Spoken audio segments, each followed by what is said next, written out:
Good afternoon, ladies and gentlemen, and thank you for joining us. This morning, shortly before 11 o'clock, an active duty soldier assigned to Fort Stewart, Georgia, shot and wounded 5 of his fellow soldiers here on Fort Stewart. Thankfully, all are in stable condition and all are expected to recover. The alleged shooter is in custody. We have reestablished security. I have lifted all lockdown measures on Fort Stewart, and there is currently no threat to the local community. I'd like to recognize and thank our Army law enforcement and medical personnel and our partners from local, state, and federal law enforcement and emergency services for their quick response and support. I would also like to thank the brave soldiers who immediately intervened and subdued the shooter. These soldiers, without a doubt, prevented further casualties. Our wounded soldiers were initially evacuated to Wynn Army Community Hospital right here on Fort Stewart. All arrived in stable condition, and 3 of the 5 required surgical intervention. 2 have been transported to Memorial Hospital in Savannah, Georgia for additional care. We have identified the alleged shooter as Sergeant Cornelius Radford, an automated logistics sergeant assigned to 2nd Brigade Combat Team. Sergeant Radford has not previously deployed to combat.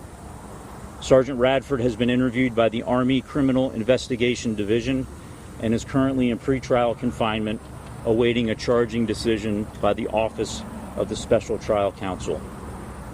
Right now, our primary focus is first on caring for our injured soldiers and their families, and also supporting the soldiers of the Spartan Brigade.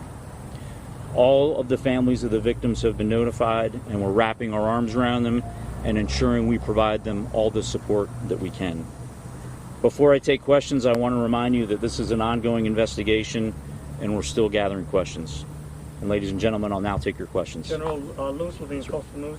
Can you give us his what unit he was assigned to and how long he served in the Army, if you didn't mention it? Yeah, he is assigned to one of our sustainment units here in 2nd Brigade Combat Team at Fort Stewart, and I will have to confirm how long he served with us. Yes, sir. Russ Bynum with the Associated Press. As best you can, knowing so early, can you walk us through where this happened, what happened in the shooting, and were the victims subordinates of the sergeants, or were they people over him in rank? Yeah, right now it's premature, and we're gathering a lot of the information. What we know is this soldier, the shooting occurred at the soldier's place of work. It did involve his co-workers. We're still not certain about the motivations, but again, he's been interviewed by Army investigators, and we believe we'll gain more information here shortly. General, yes, ma'am. Do you know if this was any kind of training exercise, or were they cleaning any weapons, anything that you know so far? No, ma'am. We don't have any reason to believe it had anything to do with a training event. Other than that, I can't state the motivations for this soldier. We've heard that the shooter may have been from Jacksonville, Florida. Are you able to confirm that? We also heard that he had maybe been arrested for DUI recently. Yeah, at this point, I can't confirm where he's from. We can follow up on that. I do believe he was arrested locally for a DUI. That was unknown to his chain of command until the event occurred, and we started looking into the law enforcement databases. Robin, now from the current, can you tell us whether or not that was a military weapon, or whether this is a personal weapon that the person brought on base? Yes, ma'am. I can confirm it was not a military weapon, and we believe it was a personal handgun. Yes, sir. What does this mean for ongoing security measures that situations occur versus weapons? Yeah, I'm very confident in the security of this installation.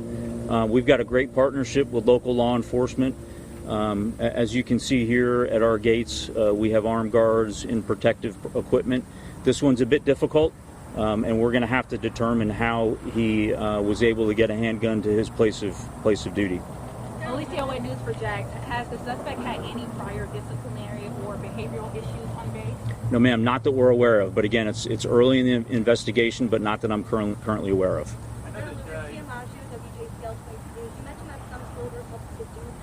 Do you know if his arrest ultimately surrendered peacefully, or what his arrest was? I don't have the details on that, but I know that his soldiers in the area that witnessed the shooting immediately and without hesitation tackled the soldier, subdued him, that allowed law enforcement to then take him into custody. And we've got time for one more question.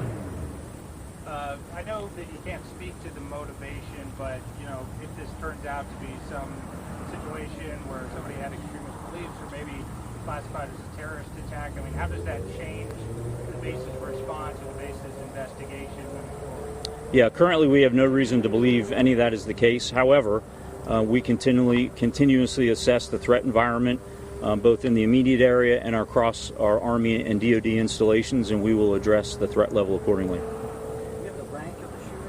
Yes, sir. He was a sergeant. Ladies and gentlemen, thank you for your questions. And again, thanks to the local responders and the local community for their help. Thanks and have a great afternoon.